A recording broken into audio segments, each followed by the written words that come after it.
Hey guys, Brian with Buffalo Beer Reviews.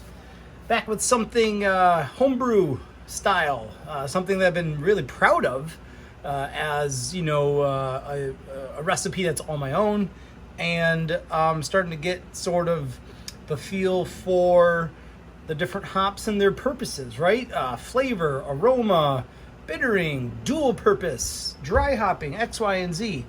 I'm gonna do a full pour of this in just a moment, but this is my latest brew. It's called, I'm gonna call it a Sabro event, but it's a Citra, Strata, and Sabro sort of concoction. I really wanted to use Sabro. For some reason, the first couple of beers that I had with Sabro just did not agree with me. One of them being a 6-point concoction that I just absolutely could not stomach.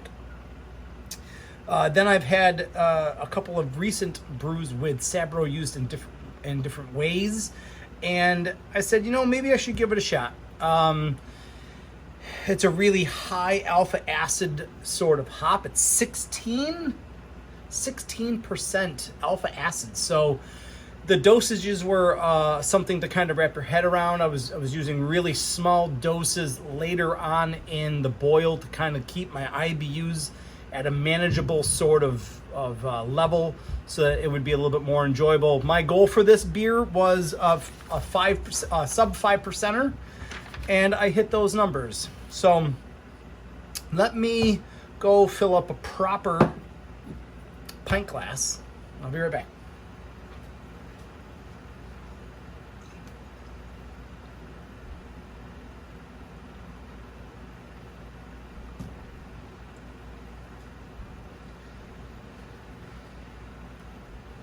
And there you go. You guys know me. If you follow me on Twitter or Instagram or follow the channel on YouTube, you know that I'm wholly impatient. I'm still waiting for this to kind of carbonate a little bit more fully, a little bit more completely. But that doesn't take away from the characteristics of the aroma and the flavors, in my opinion, and stuff like that. Maybe some of the mouthfeel, but we'll get to that.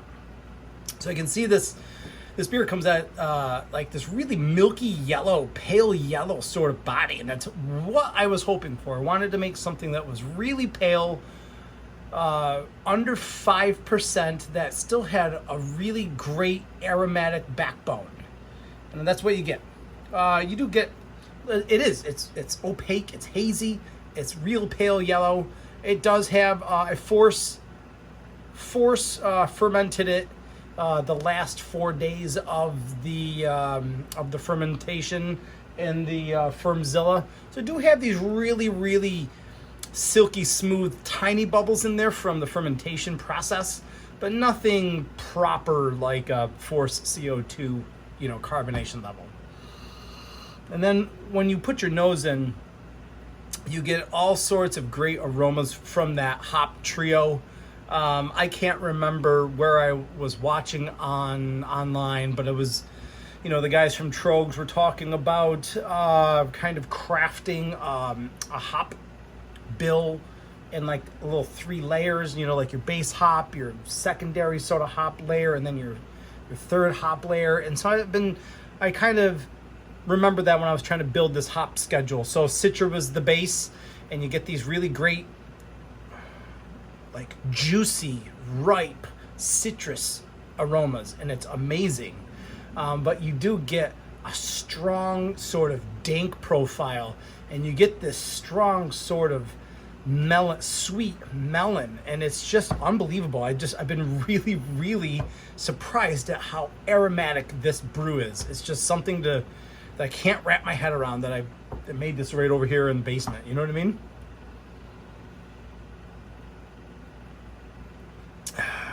I feel as though it's an appropriate bitterness. I bittered it with the Citra at an hour, just 0.2 ounces of Citra at an hour. So I do think you get this appropriate level of bitterness just from the bittering alone. But I think you can get a appropriate level of bitterness from, I think, the Strata and the Sabro. It's a nice level of bitterness. I think this is officially a 37 IBUs. but I think it comes across as a little bit more intense, but not in a bad way, with its sort of smooth and punched up sort of degree, I think, to the Whirlpool and stuff like that. Every now and then I get like this banana bread sort of sensation. I don't know what it might be from the Sabro as well, but it's a good welcoming aroma, and it leads into this really welcoming sort of 4.7% drinker.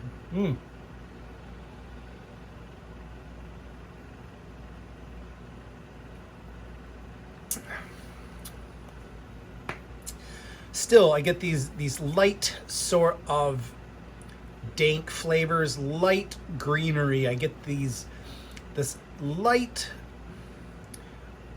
herbaceousness to the drinking experience.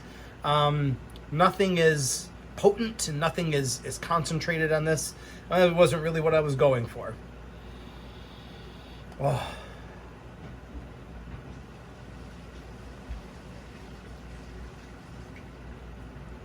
I'd say this might be even on like the thinner side of the body, really, with a very minimalistic sort of mouth, lingering aftertaste, lingering mouthfeel.